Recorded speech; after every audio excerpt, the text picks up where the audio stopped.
출근길 뉴스를 종합해드립니다. 깊이 있는 뉴스 YTN FM 출발 새아침. 신율의 출발 새아침 3부 순서 시작합니다. 오늘 아침도 좀 쌀쌀했지만 이런 쌀쌀함은 낮이면 풀린다고 합니다. 그런데 요새 날씨의 특징이 일교차가 아주 심하다는 거죠. 이런 일교차가 심한 날에는 감기뿐 아니라 고혈압 환자분들도 특별한 주의가 필요하다고 하는데요.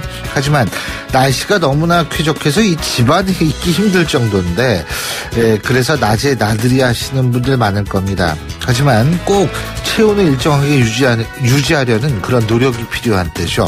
여러분 오늘도 건강 잘 챙기심과 동시에 가을을 만끽할 수 있는 그런 하루 되시기 바라면서 신율의 출발 새아침 3부 순서 먼저 광고 듣고 오겠습니다.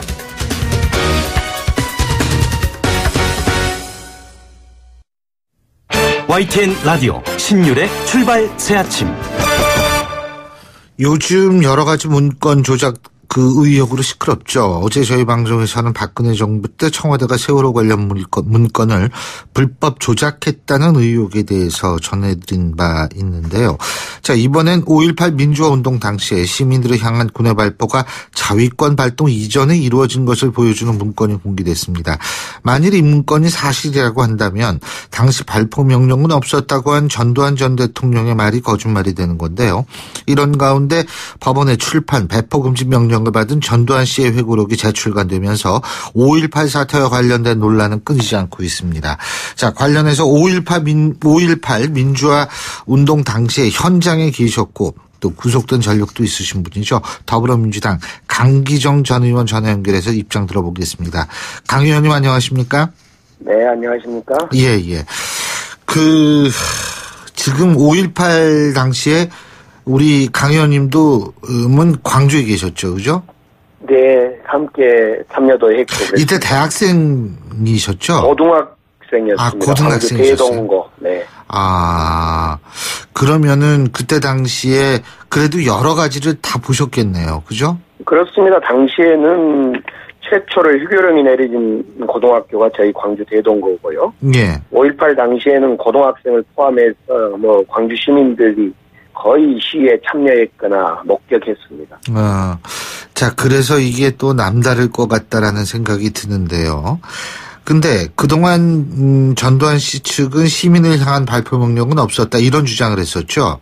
그런데 이번에 드러난 문건에 따르면 이 주장이 거짓이다 이런 얘기인가요? 그렇습니다. 지금 여전히 37년이 됐는데 도대체 누가 언제 발포 명령을 내렸고 발포가 됐는지가 밝혀지지 않았습니다. 네. 그런데 이제 최근에 전남경찰청에서 약 5개월 동안 조사한 결과 그동안 내용 중에 가장 잘못된 것 중에 하나가 발포 시점이 5.18 사망자가 제일 많이 났던 5월 11일 날 집단 발포가 있었는데요. 네. 그 발포, 집단 발포를 통한 사망자가 많은 그날 전에 무장을 했냐 시민군들이. 네. 아니면 그 이후에 무장했냐를 가지고 끊임없이 논란이 있었는데 이번에 발표된 경찰청 보고서에 따르면 5월 21일 날 집단 발포로 많은 사상자가 생기자 시민군들이 무장을 하기 위해서 무기를 손에 쥐었다.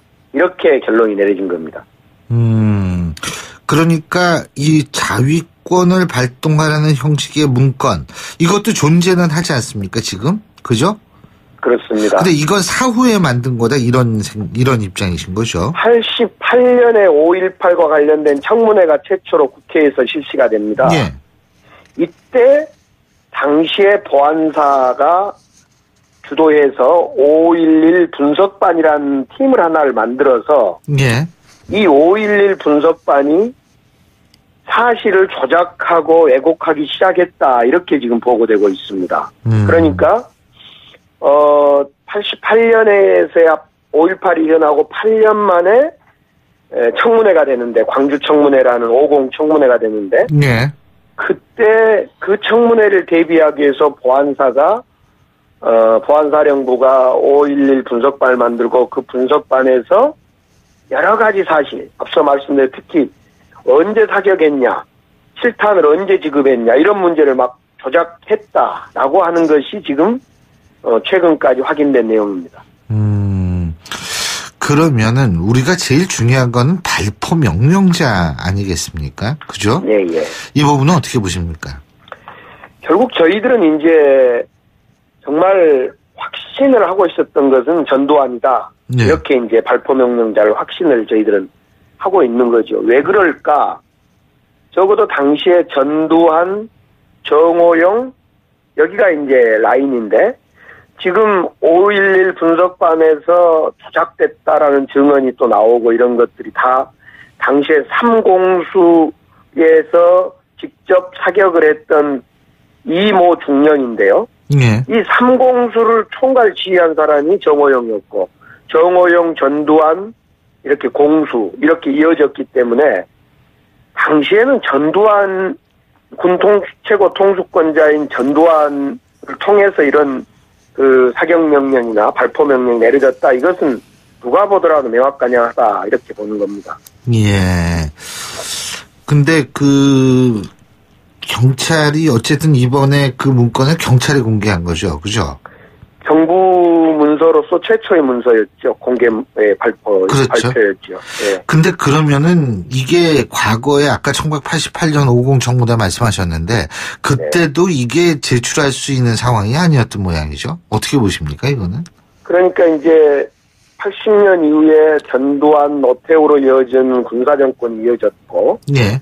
그 다음에 이제 김영삼 정부까지 쭉 군사정부 또는 그에 근거하는 정부가 이루어지다가, 김대중, 그러니까 이 전두환, 노태우, 김영삼 정권까지는 이 군 관계자라든가 이런 관계자들이 조작하고 감추고 이런 데 계속, 열심히 했고, 그 다음에 김대중 노무현 정부 들어서서는 이 동서화합을 한다, 또 이런 진실규명을 하려고 하면 이걸 자꾸 정치보복이다.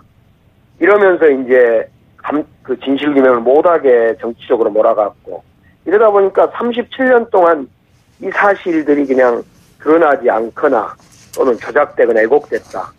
적어도 88년 청문회 때 진실을 규명하고자 했다면 이 5.11 분석반에서 조작하고 이런 일은 없었겠죠. 이번에 발표한 보고서에 북한군 개입설이 근거가 전혀 없다라는 그런 것도 포함이 돼 있죠. 사실은 북한군 개입 근거 있냐 없냐 문제는 2013년에 국방부에서도 근거 없다. 예. 또 당시에 정홍영 총리도 그런 근거를 우리 문서에서 찾아볼 수 없다 등 그렇게 했음에도 불구하고 김한원 또는 전두환 회고록을 통해서 계속 마치 북한군의 특수부대의 개입이 있었다. 이렇게 흘렸던 것은 사실은 이번 문서에도 당연히 보고서에도 없었다라고 나왔지만은 이미 2013년 이후에 없었다는 것이 확인됐던 정부 관계자로 확인된 내용이었습니다. 예. 근데 시간이 흘렀더라도 외국 같은 경우에는 이렇게 반인도적, 반인권적, 반인륜적 이 사건에 대해서는 공소시효가 없잖아요. 그죠? 예. 그렇습니다. 이건 살인행위이기 때문에 그렇습니다. 예, 예. 더군다나 한두 사람이 희생당한 게 아니지 않습니까? 네. 자, 그러면은 지금 시간이 흘렀음에도 불구하고 추가 수사가 가능하다고 보십니까? 적어도 당시에 전두환, 노태우 등 관련자 기소하고 재판을 받았을 때는 예. 기소 내용에 발포 명령이나 이런 부분은 없었기 때문에 예. 다시 이 부분에 대한 진실이 있다면 당연히 이 수사에서 기소까지 가야 된다 이렇게 생각을 하는 겁니다. 그렇죠. 근데 이게 지금 결국은 발포 명령자하고 책임자에 대한 추가 수사와 거기에 대한 처벌도 있어야 되는 거 아니에요. 그죠? 그렇습니다. 예.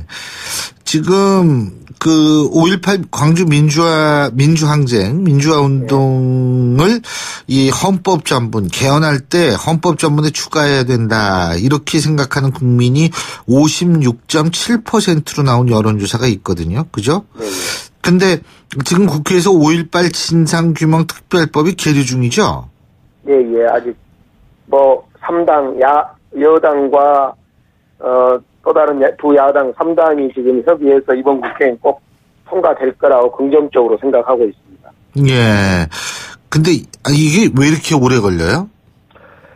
글쎄, 5.18에 대해서 이제 헌법 전문화하자, 이걸 제가 문재인 대통령 후보 시절에 제가 공약을 직접 만들어서 발표했던 내용, 후보가 발표했던 내용이기도 하고요.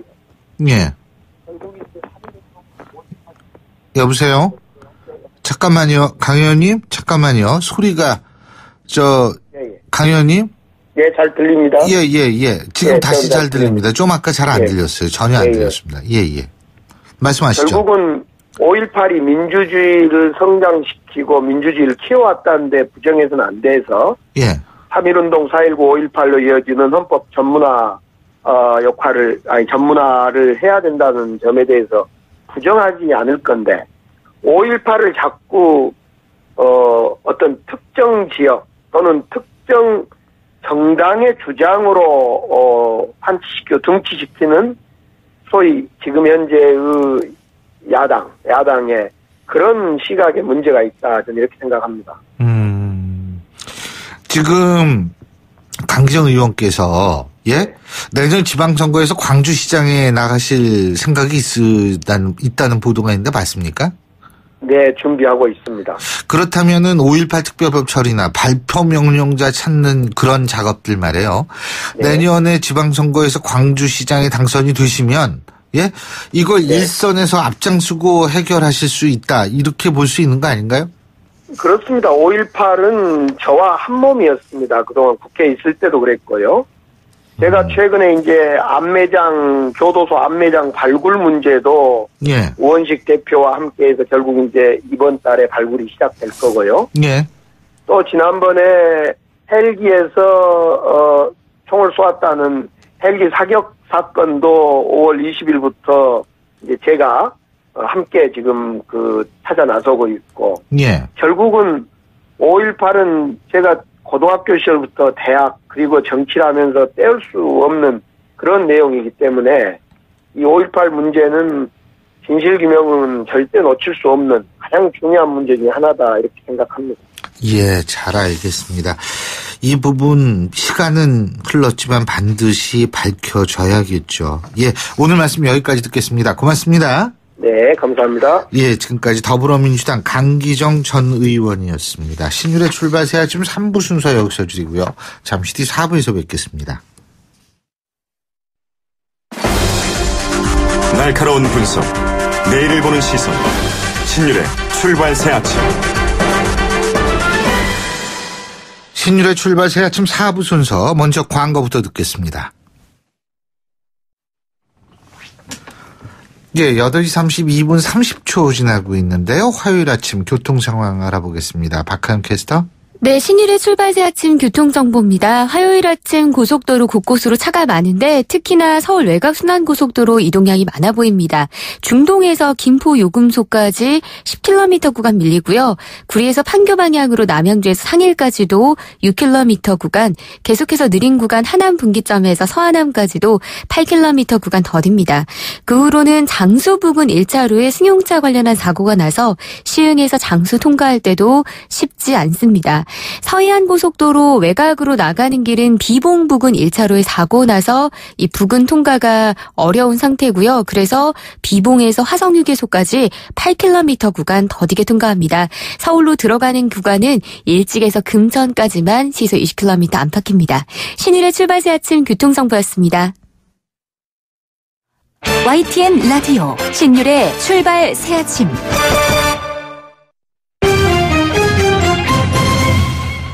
예, 경제 뉴스 알아보겠습니다. 한국경제신문의 정인설 기자 스튜디오에 나와 있습니다. 어서 오십시오. 안녕하세요. 예, 변동형 주택담보대출 금리가 오늘부터 오른다 그러죠. 예, 변동형도 많이 쓰시고 고정형도 많이 쓰시는데 변동형 비중이 여전히 더 많죠. 이게 코픽스라고 하잖아요. 은행 주택담보대출 금리 기준이 되는데 이 코픽스가 전달보다 0.05%포인트 올라서 올 들어서 가장 높은 편이에요. 근데 원래는 이 코픽스가 지난 8월까지는 거의 제자리였거든요. 근데 9월부터 오르기 시작하고 있다. 왜 오르냐? 왜요? 12월이면 미국의 기준금리가 오르는 게 거의 기정사실이에요.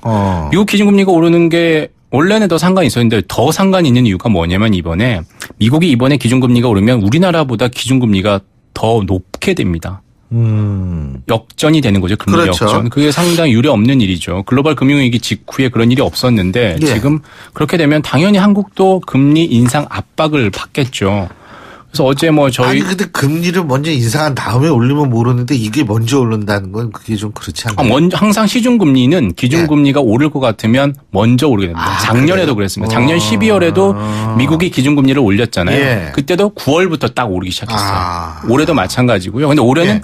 그 폭이 더 크지 않겠냐. 왜냐하면 이제 19일인가요? 오늘이 17일이죠. 19일이 이제 그 금통위 예정일인데 우리나라. 어제도 말씀드렸지만 거수기 뭐 이런 얘기를 했었잖아요. 네. 그동안 뭐 아주 장기간 금리를 동결했는데 아마 먼저 올리긴 쉽지 않을 텐데 만약에 12월에 미국이 오르면 당연히 하는 금통위에서도 올릴 수밖에 없고 그럼 시중금리는 먼저 올라서 지금 동달아 오른다라는 거죠.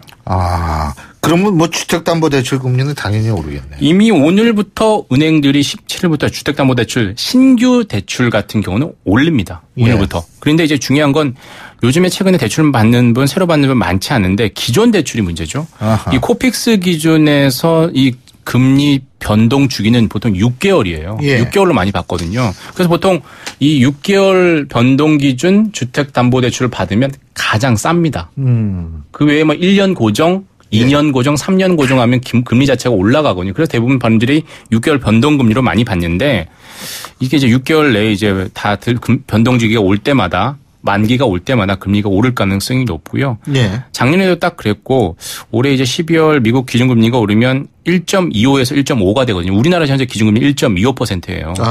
그러니까 이 금리 역전이 되는 것을 두고 상당히 앞으로 시중금리가 오를 가능성이 높다라는 거죠. 그러면은 가계대출 증가세는 좀 꺾일 것 같아요. 맞습니다. 이제 9월 들어서 한풀 꺾였어요. 이유는 뭐 시중 금리도 있고요. 예. 다 아시겠지만 파리 부동산 대책이 있고. 가장 영향이 컸어요. 이미 8월 2일 전에 계약을 했으면 중도금도 받아야 되고 잔금 대출도 받아야 되잖아요. 그래서 8월까지는 해도 가계대출 증가세가 상당히 컸는데 파리 대책 이후에도 9월 들어서는 그 증가세가 주춤하다는 거지. 근데 가계대출이 줄진 않습니다.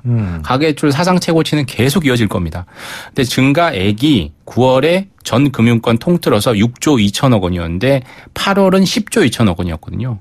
그래서 한 40% 정도 줄었다라는 거고요. 8월과 비교해도 작년 9월과 해도 한 40% 줄었고 8월과 비교하면 2조 5천억 원 정도 줄었다는 겁니다. 그동안 풍선 효과라고 하고 해가지고 은행 대신 제2금융권 주택담보대출 대신에 신용대출이 많이 늘었다고 했잖아요. 근데 9월에 보니까 신용대출 증가세도 꺾였다는 거예요. 이유는 추석 상여금 효과가 있지 않았겠느냐. 추석 때 떡값 받으니까 대출을 덜 받지 않았겠냐. 그래서 이게 일시적이냐 아니면 앞으로도 계속 이어질 거냐. 추세적인 거냐 아니면 10월, 11월 계속 지켜봐야겠죠. 요즘 단말기 자급제라는 게 화두가 되고 있다고 그러는데 이게 뭐예요? 자급제 하면 단말기는 당연히 스마트폰 얘기하는 거고요. 네. 자급제는 자급자족 생각하시면 될 거예요. 자기가 만드는 건 아닐 거예요. 그렇죠. 단말기를 만들 수 있으면 그렇으면 엄청난 사람이죠. 좋죠. 아니 뭐 좋죠. 뭐 어려운 일 아니니까. 네. 뭐 부품 몇 개 연결하면 될 것 같아요. 어려운 일 아니니까. 막 지금 막. 보통 이제 스마트폰 단말기 가입할 때 다들 생각하시면 이동통신 대리점 가서 단말기도 거기서 사서 거기서 통신 맞아요. 서비스 요금제를 선택을 하잖아요. 그렇죠.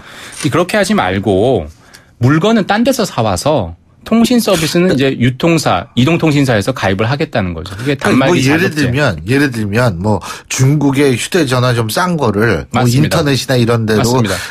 예를 들면은 구입을 해가지고 이제 그걸 가지고 휴대폰 매장에 가서 개통하는 거다 이거죠. 우리나라에서 이미 뭐 얼리 어답터라고 해야 되나요? 그런 분들 그렇게 하는 분들이 있어요. 근데 되게 불편해요. 그렇게 하려면 되게 불편하게 돼 있어요, 지금은. 그 해당 대리점에서 안 사면 뭐 잘 받아주지도 않고, 이제 공기계 가져가서 보통 이게 통신 서비스 뭐 가입하는 경우는 있는데 대부분 대리점에서 가입을 한다는 거죠. 그렇게 되면 어떻게 되느냐.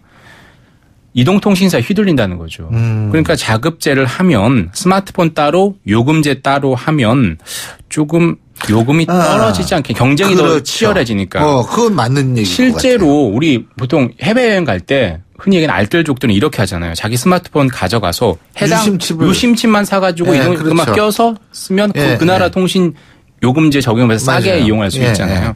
그것처럼 우리나라도 좀 해보는 게 어떻겠느냐라는 게 단말기 자급제고 국회에서 그런 움직임이 있는 거예요. 그러니까 한마디로 얘기해서 휴대폰 파는 매장 따로 있고 통신사 매장 따로 있으면 되는 거예요. 맞습니다. 예. 뭐 이마트에서 사서 거기 가서 가입을 하게 하면 되지 않겠느냐라는 거죠. 그러면 경쟁이 조금 더 치열해지지 않겠냐라는 건데 과연 통신요금을 떨어뜨릴 수 있겠냐 이 부분이 조금 뭐 약간 사람마다 생각이 달라요. 그런데 좀 되게 재밌는 게 여야 간에 협치 안 되잖아요. 아무리 협치도 안 되잖아요. 네. 단말기 자급제 두고는 협치가 완벽하게 되고 있습니다. 아니 민주당하고 한국당하고 당론이 일치한 게 있었으면 그동안 없었어요. 뭐 살다 보면 별일이 다 있어요.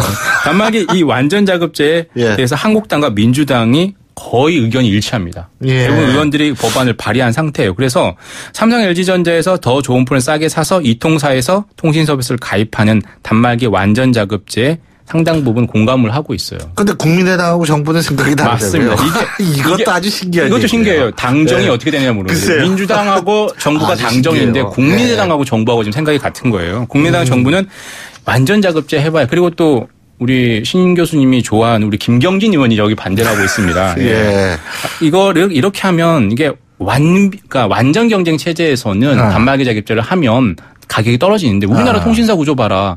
단말기 구조 봐라. 삼성전자 중심이고 SK 중심이고 이건 독과점인데 그게 과연 되겠느냐. 오히려 소비자들이 더 비싼 요금제를 이용하게 될 거다. 왜냐하면 그 규모의 경제가 이루어지면 SK가 좀 인하 여력이 생기니까 좀 떨어지고 이렇게 하는데 지금 가장 중요한 게 공시지원금하고 선택 약정 할인 둘 중에 하나를 선택하게 돼 있잖아요. 네. 지금 이런 것도 사라질 수 있다라는 거죠. 그래서 정부는 단기적으로 오히려 소비자 부담이 늘어날 수 있으니까 이 한국 시장의 독과점 구조를 깨지 않는 한 단말기 자급제를 해봐야 소비자들의 부담이 줄어들지 않을 가능성이 있다. 이렇게 지금 보고 있는 거죠.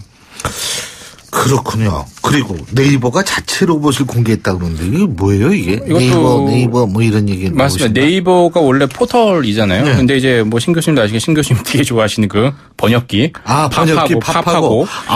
이게 탈포털의 일환이에요. 그 소문이 거기까지 퍼져요. 네, 저한테까지 들리더라고요. 그래서 저도 그날부터 영어 1어 공부 안 하고 있습니다. 예, 1어가 아주 팝하고만 믿고 있고요. 구글도 곧 내놓는다고 하죠. 근데 이제 구글도 있어요. 탈포터 연말에 더 좋은 걸 내놓는다는 거예요. 완벽한 거.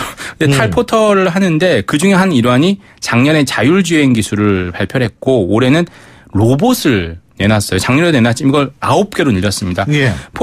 네이버도 구글이나 애플 하는 것처럼 개발자 대회를 해요. 2008년부터 해오고 있는데 이번에는 로봇을 만들었는데 카트 끌 때 되게 힘들잖아요. 여기에 그렇죠. 전동 카트를 해서 로봇을 달아서 오르막길 내리막길 잘 이용할 수 있게 해주고 자율주행 자동차에서도 어라운드 이런 기술들을 어제 막 공개를 했는데 이런 이유는 네이버가 IT 포털에만 멈추지 않고 더 확장을 하겠다. 모든 IT 생활 관련 그래서 모든 걸 네이버가 한번 해보겠다. 구글처럼 해보겠다 이거예요. 사실 한마디로 하면. 그리고 강남 재건축 수주전의 향후가 금품이 아주 난무한 모양이더라고요. 이번에 이제 GS건설하고 롯데건설 간의 그 서초 잠원 반포 한신사지구 공사 수주전을 했는데 그 롯데건설이 떨어졌어요. 근데 GS건설이 롯데건설이 워낙 많은 금품을 뿌렸다라면서 고발을 했습니다. 이게 지금 강남과 잠실의 이 재건축 수주전이 정말 뜨겁다라는 거예요. 뭐 계약금 1,000만 원 주고요. 찬성표를 만약에 이게 결국에 주민들이 입주는 주민들이 시공사를 결정을 하는 거잖아요. 그래서 뭐 명품 가방도 나온다고 하고요. 승리 3,000만 원 뭐 추가 지급 수당도 준다라고 하고요. 이 재건축 수준이 정말 뜨겁다는 거고 이게 부동산 시장의 어떤 불안함을 조장할 수 있는 상황이 되는 거죠. 예, 오늘 말씀 여기까지 듣겠습니다. 고맙습니다. 감사합니다. 지금까지 한국경제신문의 정인설 기자였습니다.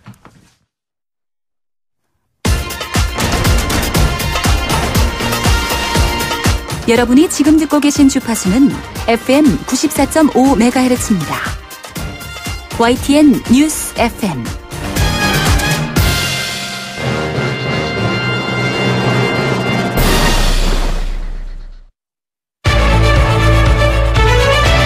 민심은 천심이다. 생생한 여론을 통해 우리 사회를 진단합니다. 이것이 여론이다.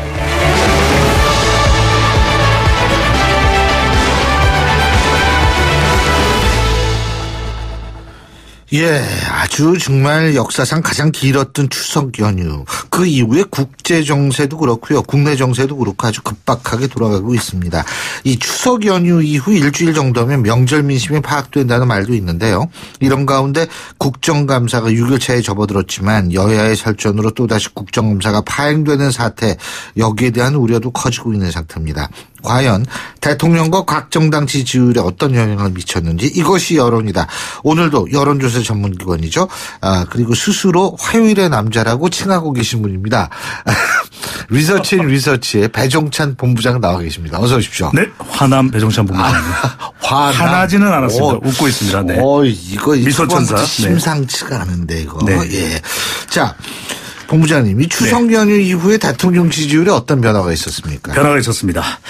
이 추석 연휴 대통령 소통 행보가 지지율에 긍정적으로 반영됐는데요. 이른바 안동 방문 효과가 지지율에 보탬이 됐습니다. 하여마을. 네, 한국갤럽이 자체 조사로 지난 10일부터 12일까지 실시하고 13일 발표한 조사 전국 1,005명, 휴대전화 RDD 조사 표본오차 95% 신뢰 수준 플러스 마이너스 3.1%포인트, 성연령 지역 가중치가 적용되었고 응답률 19%. 자세한 사항은 중앙선거론조사 심의위원회 홈페이지에서 확인 가능합니다. 수고하셨습니다. 문 대통령이 대통령으로서의 직무를 잘 수행하고 있는지, 잘 못 수행하고 있는지 물어봤습니다. 잘하고 있다는 긍정평가 73%로 직전 조사보다 8%포인트 상승했습니다. 예. 이 70%대 중반으로 회복이 되었는데요. 잘못하고 있다는 부정평가는 19%. 그러니까 20% 선 아래로 내려왔습니다. 떨어졌군요. 이 명절 민심 용광로 소통 효과를 누린 것으로 분석됩니다. 근데 그렇게 70%로 반등했던 가장 큰 원인은 뭐라고 할 수 있을까요? 네, 파격적 소통 행보가 이 긍정적으로 보탬이 됐습니다. 한편으로는 부담이 됐던 북핵 위기 국면이 단기 해결 전망보다는 중장기 해결 계제로 전환되며 부담을 다소 덜어낸 것이 이 지지율이 상승한 원인으로 분석됩니다. 예. 이 안동 방문 효과 말씀드렸지 않습니까? 영남권 정서를 자극하는 넛지 효과가 발생했습니다. 직전 조사와 비교할 때, 그러니까 추석 직전이죠. 영남권에서 두드러진 변화가 있었습니다. 명절 직전만 하더라도 대구 경북은 40%대 대통령 지지율이었는데요. 이번 조사에서는 TK 지역에서 60%대로 급상승했습니다. 안동 방문 효과겠죠. 네. 지지율 처짐 현상이 발생하고 있던 이 부산, 울산, 경남 지역에서도 이 명절 직전 50%대의 지지율이 예. 이 부산, 울산, 경남 60%대 후반대로 회복이 됐습니다. 이 아직 이번 조사에는 반영되지 않았지만 대통령 부산 국제영화제를 방문하지 않습니까? 네, 그렇죠. 요즘 효과 이야기를 많이 합니다. 이 국제영화제 BIFF라고 이야기를 하는데 BIF 효과가 과연 다음 조사에 얼마나 반영될지 관전 포인트가 되겠습니다. 네. 그리고요, 이게 지금 국정감사 중이잖아요. 네. 근데 뭐 지금 과거와 똑같은 모습이에요. 여당, 야당 티격태격하고 있는데, 이 결국 국정감사의 현실적 승패는 지지율이 말해준다. 뭐 이렇게 볼 수도 있을 것 같은데, 지금 국정감사 초반 분위기가 반영된 각 당의 지지율 어떻습니까? 네, 국정감사가 이 정당 경쟁력의 진면목을 보여줄 수 있는 장 아니겠습니까? 예. 그렇다면 이 국정감사야말로 지지율을 반등시킬 수 있는 기회가 될 수 있는데 민생은 없고 정쟁만 있다.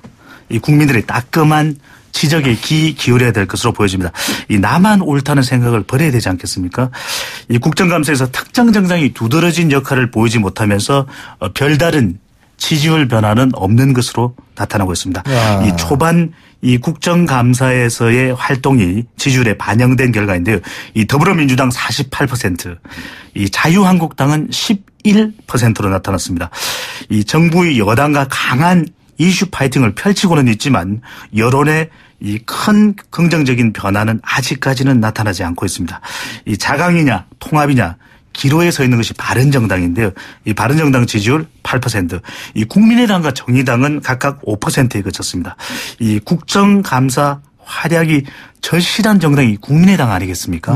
그런데 아직 차별화가 되지 않는 것으로 나타나고 있습니다. 그렇군요. 자, 자, 그리고 지방선거가 이제 1년도 안 남았어요. 네. 예. 그래가지고 오늘부터 우리가 지방선거 격전 예상지를 한번 따져볼 텐데, 오늘 첫 번째 가장 큰 관심을 모은 지역 중에 하나죠. 광주 전남으로 가볼 텐데, 먼저 광주 얘기부터 해볼까요? 광주시장 출마가 예상되는 인물. 지금 어떻습니까? 여기 여론이. 네, 광주로 가보겠습니다. 우리가 상을 이야기할 때 학자는 노벨상, 예. 배우는 아카데미상, 지역 리더는 지방선거로 당선을 이야기하고 있지 그렇죠. 않습니까? 과연 광주시장은 누가 될지 주목되고 있는데요. 이 총선과 대선에서 각각 1승 1패를 주고받았던 것이 더불어민주당, 국민의당이었는데요. 광주시장 대혈전, 과연 그 전초전의 결과는 어떨지 궁금해집니다. 이 한국갤럽이 뉴시스의 의뢰를 받아 지난 12일, 13일 실시하고 15일 발표한 조사입니다. 이 전남 지역 개요까지 함께 소개해드립니다. 광주시민 816명, 전남도민 823명, 이 휴대전화 가상번호 통신사로부터 제공받았고요. 유선전화 조사인데요. 표본 오차는 95% 신뢰 수준에 플러스 마이너스 3.4%포인트, 성연령 지역 가중치가 적용되었고요. 응답률 광주 18.7%, 전남 19.7%. 자세한 사항은 중앙선거론조사 심의위원회 홈페이지에서 확인 가능합니다. 다 소개를 해드려야 됩니다. 네. 예, 그럼요. 네, 아유, 수고 많이 하셨어요. 네, 제 스스로도 네, 수고를 많이 대견하죠. 대견합니다. 생각해도. 네. 예. 네, 빨리 진행하겠습니다. 내년 광주시장 선거 출마가 거론되는 인물 중 누가 광주시장이 되는 것이 가장 좋은지 물어봤습니다. 이용섭 현 대통령 직속 일자리위원회 부위원장이 24.3%로 가장 높았습니다. 이 현직인 윤장현 광주시장은 13.8%로 나타나서 이 조사 결과만 놓고 보면 현직을 앞서는 결과니까 상당히 파란을 예고하고 있습니다. 특이하네요. 자, 이분 빠뜨릴 수 없습니다. 오늘 방송에 나오셨죠. 강기정 전 더불어민주당 의원은 11.2%로 나왔습니다. 그런데 아직까지는 선거 전초전이고요. 누가 나올지 모릅니다. 당연하죠. 이 조사 결과는 참고로 해 주시면 좋겠습니다. 예.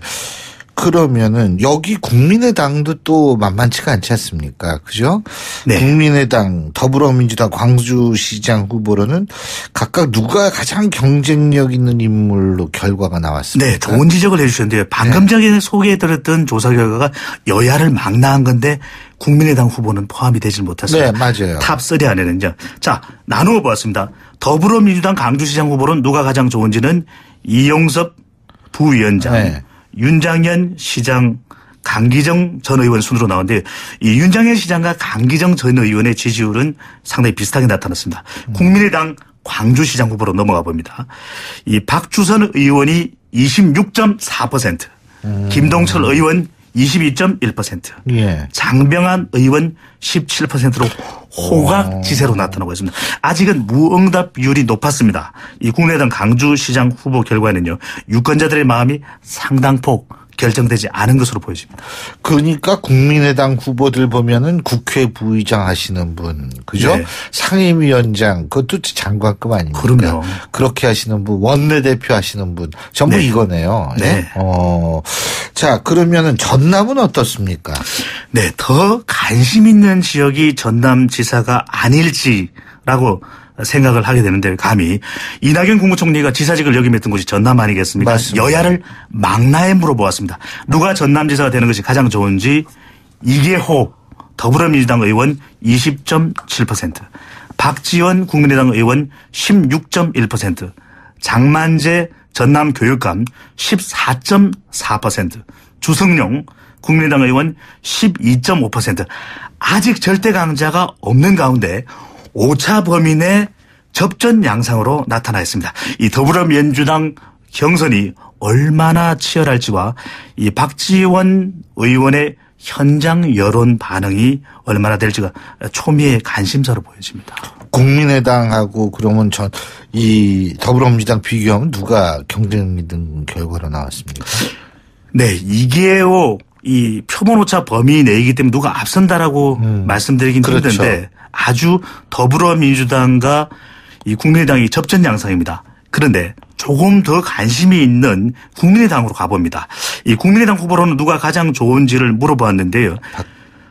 흥미롭습니다. 주성용 의원, 국민의당 후보로 누가 좋은지를 물어봤습니다. 주성용 의원 32.8%. 박지원 의원 28.6%. 야, 인지도는 네. 초박빙 접진인데요. 왜 여기가 재밌느냐? 지역적으로 동서로 갈려 있습니다. 그러니까 이 주성용 의원은 여수를 포함한 이 전남, 자기 지역구죠. 전남 동부권에서 앞섭니다. 강세입니다. 근데 박지원 의원은 이 자신의 지역구 목포가 포함된 서부권에서 강세입니다. 그러니까 앞으로 이 판을 결정지어야 할 것은 강주 인접 지역의 국민당 지지층. 그러니까 무엇이 중요한지, 누가 중요한지, 누가 중요하냐고가 결정할 것으로 보여집니다.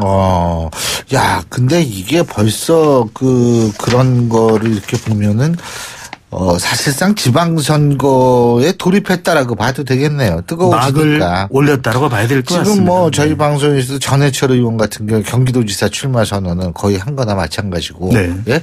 오늘 강기정 의원 전 의원께서도 광주시장 출마하겠다라고 얘기를 하시고. 그러니까 이게 점점 이 구도가 이제 가시화가 되면 우리가 또 이거를 한번 들여다보는 것도 재미있을 것 같습니다. 예, 오늘 말씀 여기까지 듣겠습니다. 고맙습니다. 감사합니다.